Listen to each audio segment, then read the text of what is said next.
Good afternoon, everyone, and welcome.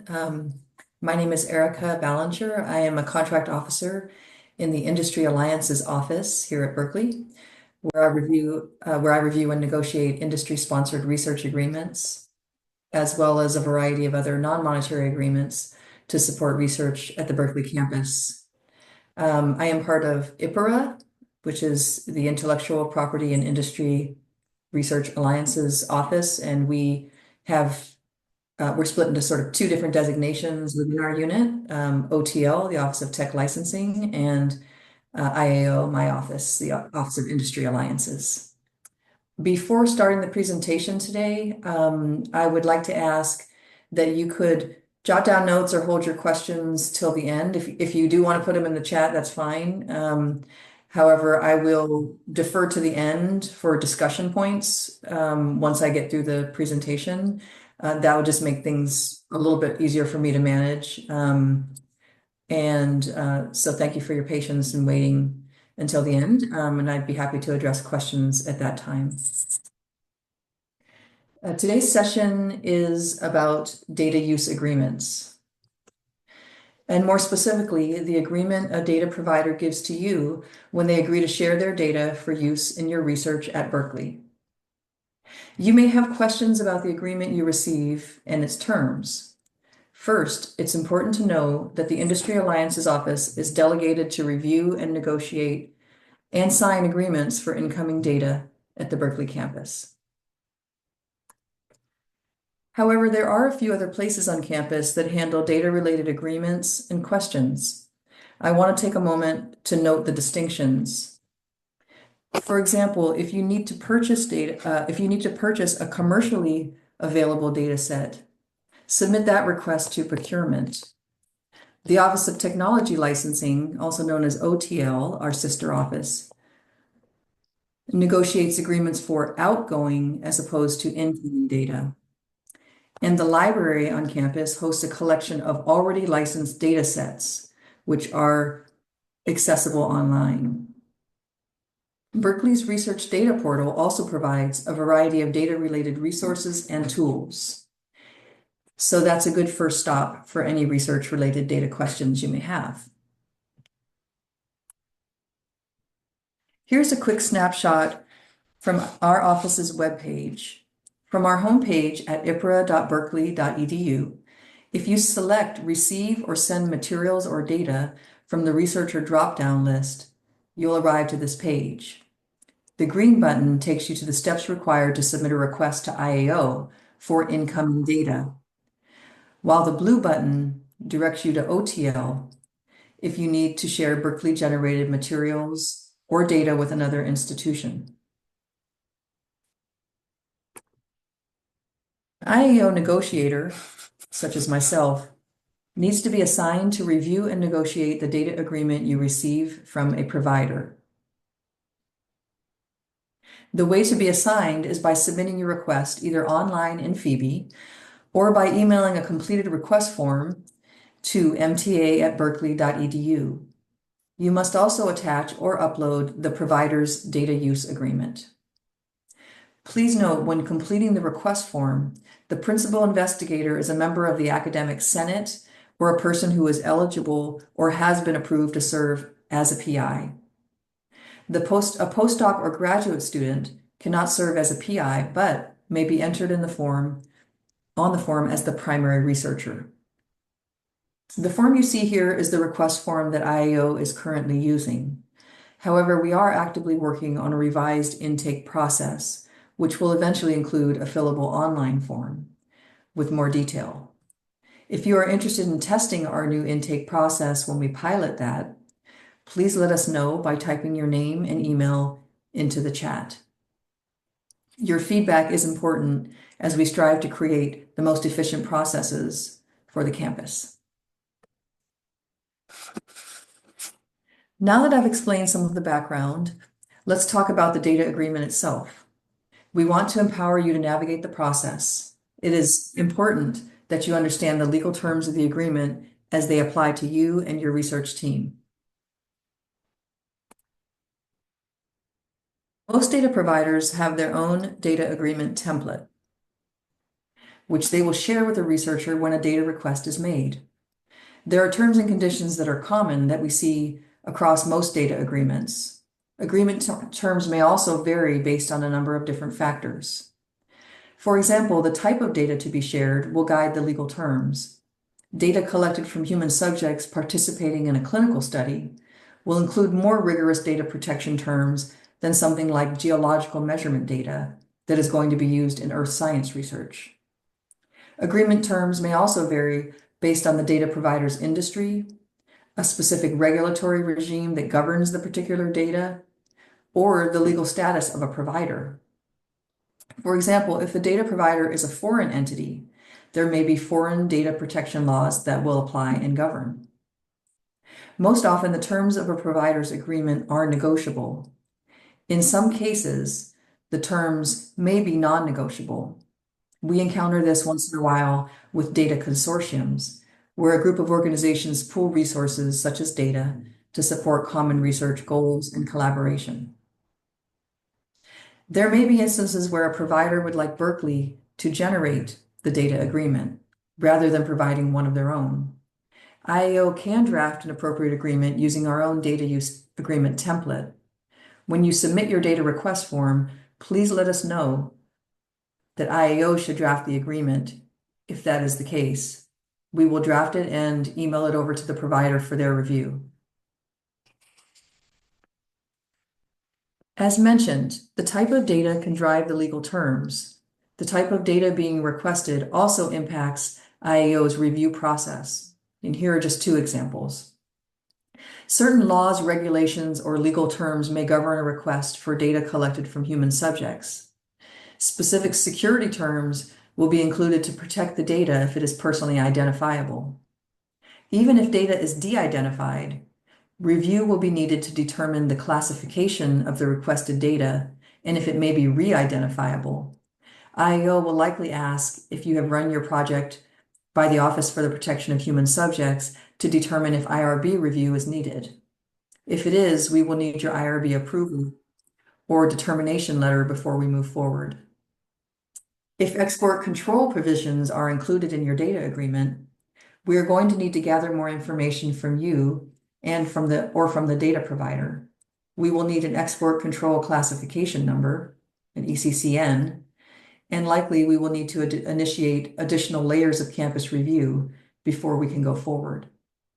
If Berkeley's export control officer determines that a technology control plan must be put in place, we will need to have that done before we can finalize and sign the data agreement. Now to the general structure of a data agreement. Much like any other contract, your data agreement will have a preamble, a body of legal terms listed in numeric subparts, a signature block, and any relevant exhibits or attachments. The preamble sets forth the parties to the agreement and the effective date of that agreement. For Berkeley, the party will always be the Regents of the University of California on behalf of the Berkeley campus. It will never be the department or you personally as the researcher. The obligations begin on the effective date. Therefore, in most cases, the effective date should be the date the parties sign to execute the agreement. In some instances, the effective date could also be a future date of the anticipated data transfer. Data may not be shared prior to the parties signing a final negotiated agreement. Therefore, Berkeley will not generally backdate a data agreement, as we might with some types of funded research agreements, such as the case of a subaward where the prime agreement has a fixed project period that may already have passed, or where the start date may already have passed. Following the preamble is the body of the legal terms that sets forth the relationship between the parties, our obligations to each other. For a data agreement, we need a clear description of the data that Berkeley is requesting from the provider. The description is most often set forth in an exhibit. A clearly detailed description of the data can be as simple as a single sentence or as involved as a multi-page spreadsheet listing many data elements. As one recent example, I negotiated a data agreement where the request was simply for the names, addresses, and contact information of all registered childcare centers in Contra Costa County. This information was needed to support a statewide study of childcare providers. On the other hand, a researcher who needed to secure de-identified county court data for a study on the impact of certain criminal justice reforms provided a data description which included several pages of data elements, information about a defendant such as age, race or ethnicity, zip code, gender, as well as things like pretrial detention information, charging or sentencing details, probation-related elements. The agreement will also include details of how the data will be shared or transferred. Will the data be emailed to Berkeley's PI or researcher for use at the campus, downloaded from a cloud or web-based portal? Will the research team need special access to the provider system to secure the data directly? Is Berkeley only being permitted access and use within the provider system, a data access as opposed to a data transfer agreement? There may be additional access or security requirements that need to be specified and discussed.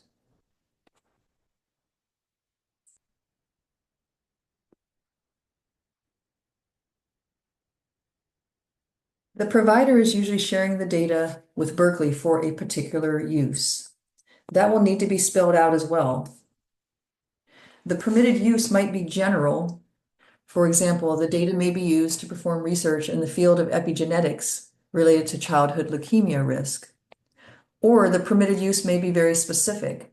The data can only be used to carry out a specific project plan that is clearly described in Exhibit B. If you may have a need to use this data across different projects in your general research area, we suggest a more general permitted use. Otherwise, your use of the data will be limited to just the single project in your approved project plan. Any other future use would require that you then seek approval and an amendment to the agreement for that use. The permitted use is also linked to a named principal investigator, and that use will most often include those working under the named PI's direction, such as postdocs or graduate students that are part of that research group. The data may be used by the named PI and their research team solely to carry out the permitted research. Other restrictions, limitations, or protections will be included as well.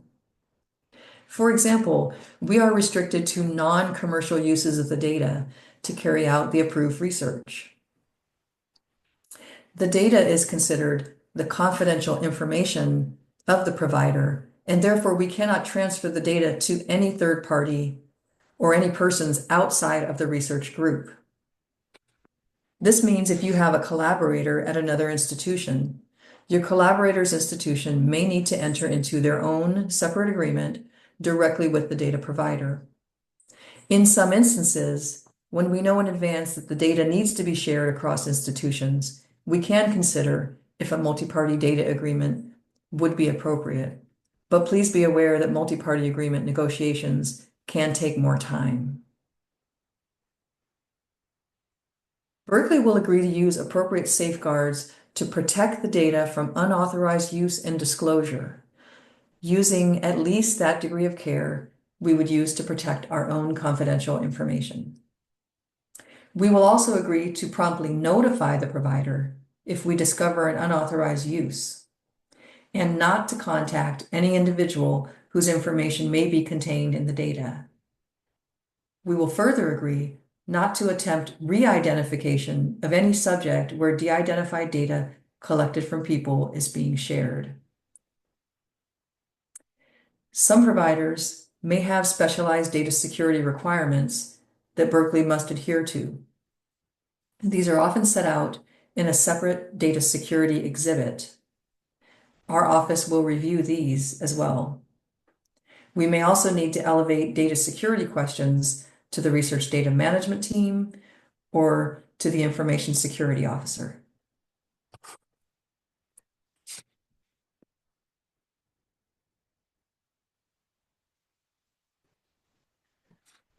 Berkeley will acknowledge in the agreement the data shared is owned by the provider, that the provider is simply giving Berkeley a limited use right to their data, and therefore the provider is also free to distribute its data to any other entities as it wishes. In turn, Berkeley will also assert that it owns its research results, and Berkeley is therefore also free to share the results it generates from the research with other entities. However, since Berkeley is not permitted to share the data outside of the research team, the data itself cannot be included within those results unless it is in aggregate form. The parties further agree that they are sharing both the data and the results with each other as is. In other words, the provider does not warrant that the data is free from any defect, and Berkeley does not guarantee any specific outcome as to the results of the research that we perform.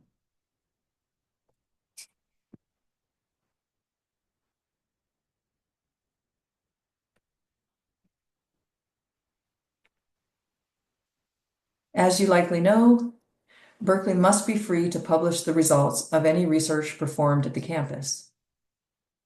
If a data provider's agreement does not include a publication clause, we are always going to add one in. If the provider's agreement includes a publication restriction, we're going to negotiate revisions to the language to minimize that. Berkeley can give a provider an opportunity to review our draft publications before they are submitted for publication.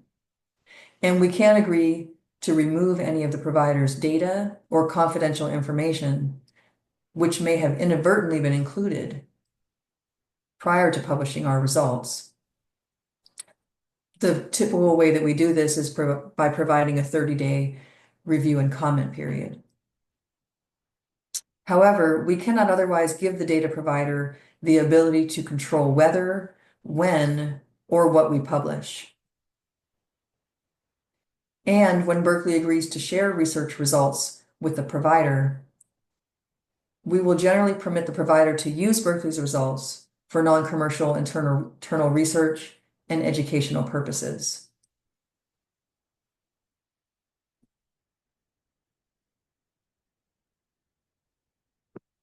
Here are some other common agreement provisions. The term or period of use will need to be defined. How long do you intend to use the data?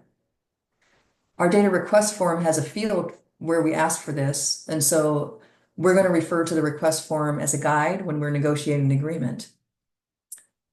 If the agreement includes a 2-year term of use, but your data request form indicates that you needed the data for a 10-year period, we will do our best to negotiate a longer term, and we'll consult with you if we are unable to get that. Termination. Many agreements include an early termination clause so that either party may have a way out.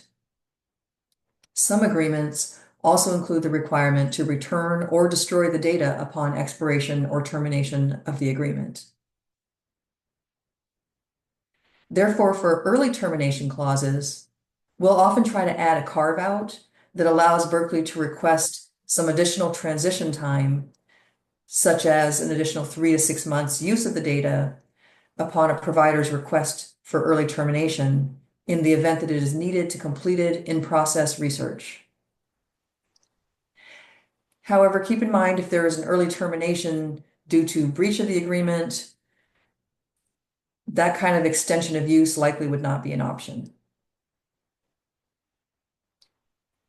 Some agreements include a disputes clause, which sets forth how the parties agree to resolve any differences or problems that may arise during the relationship.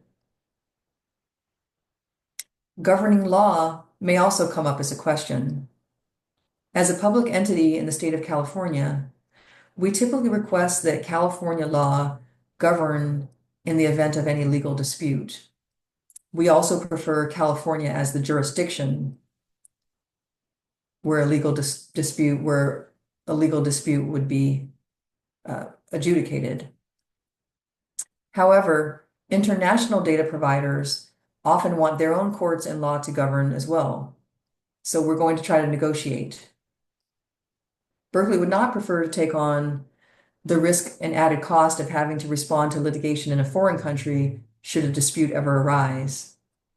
If we are unsuccessful in negotiating on the governing law and jurisdiction provision, we may request an exception to policy, seeking approval to accept foreign governing law where the risk of litigation may in any case be very low.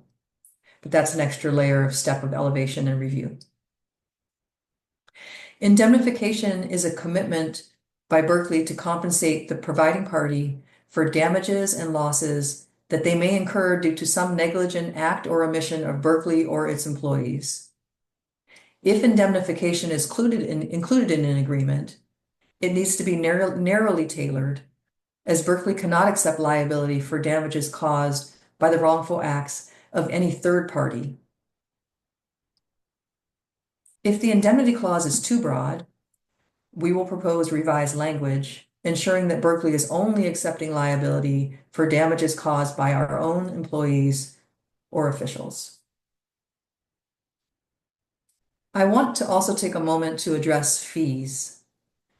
I mentioned earlier that procurement handles the purchasing of commercial data sets. Once in a while, there may be an administrative fee included in a data agreement. If all that is included is a single processing fee, that's different than a commercial purchase, and such an agreement can still be appropriate for IAO to review and negotiate. However, it's important to note that IAO we are unable to process outgoing payments. So in that case, once there is an executed data agreement that our office has signed, at that point, the department would be responsible for submitting that agreement and the related payment request for the administrative fee through supply chain management.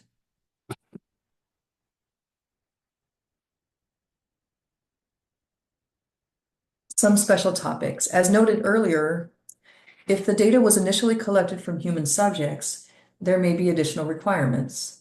Please contact OPHS to determine if your project meets the threshold definition of human subject research and if a review is required. If required, please submit the appropriate application to OPHS for review. IAO will ask you for a copy of your IRB determination letter before we are able to move forward with finalizing the data agreement.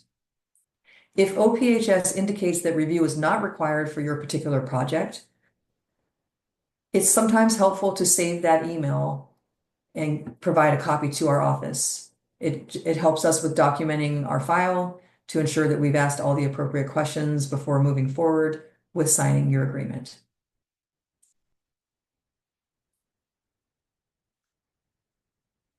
Data breaches. Data breaches are on the rise. Your agreement may include specialized data security provisions and even an entire exhibit of data security terms. Can Berkeley meet all of these requirements? IAO may need to reach out to the research data management team if there are specific provisions that require heightened review.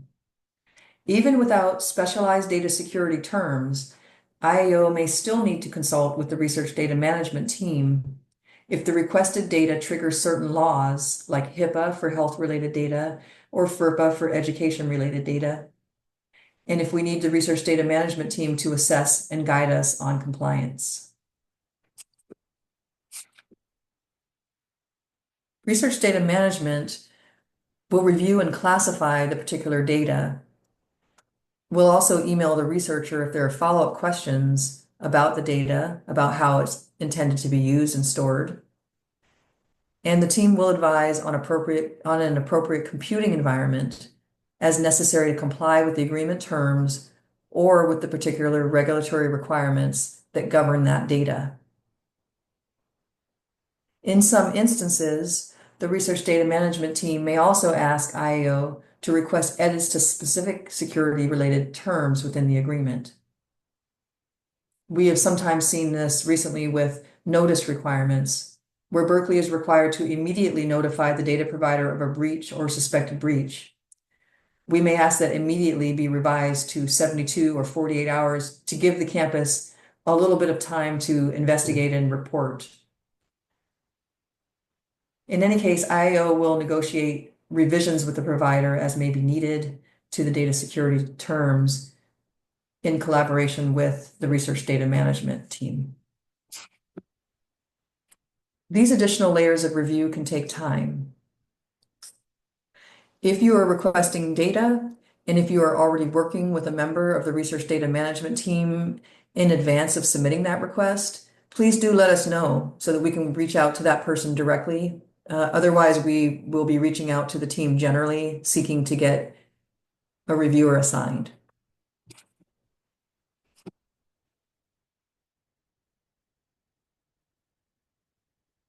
There may also be certain privacy laws that govern if the request involves personal data. Privacy law is a growing field, and many countries now have their own regulations. Some sectors have specific privacy laws that apply to particular data as well. So we have to consider all of this during our review.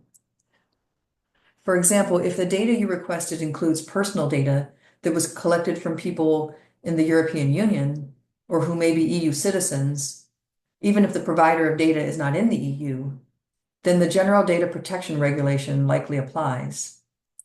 If there are privacy-related questions or concerns, especially as to international privacy laws, for which there are now very many, we will consult with Berkeley's privacy officer for further guidance before going forward. In many cases, the research data management team and the privacy officer will also confer on privacy questions and guide us on the next steps. Again, elevated campus reviews will add time to our negotiation and processing. We will do our best to keep you informed throughout the process of the status.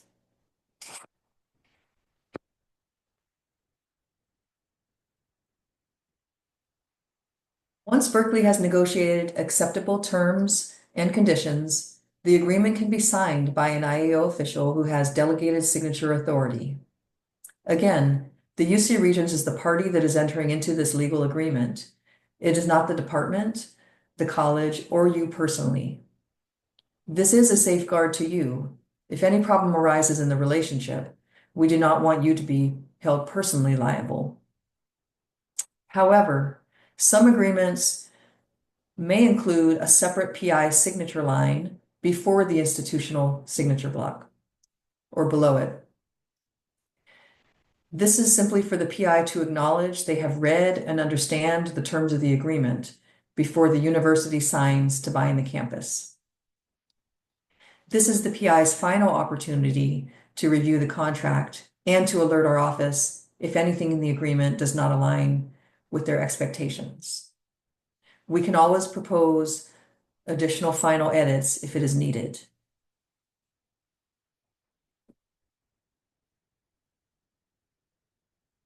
As noted, it is common to have exhibits or appendices listing the data elements to be shared, detailing the project plan for which the data is approved for use, and setting forth any special security requirements.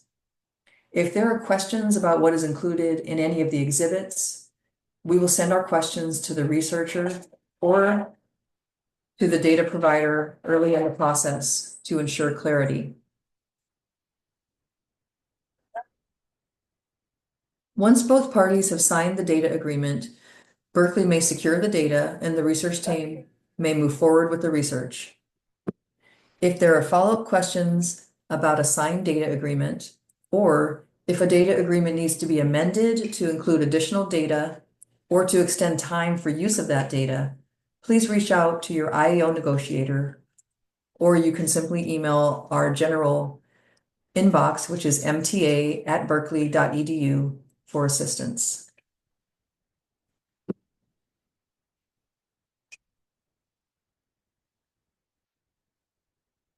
This concludes the presentation, and now I'm happy to check the chat for questions or take any questions that people would like to offer by unmuting themselves or raising their hands.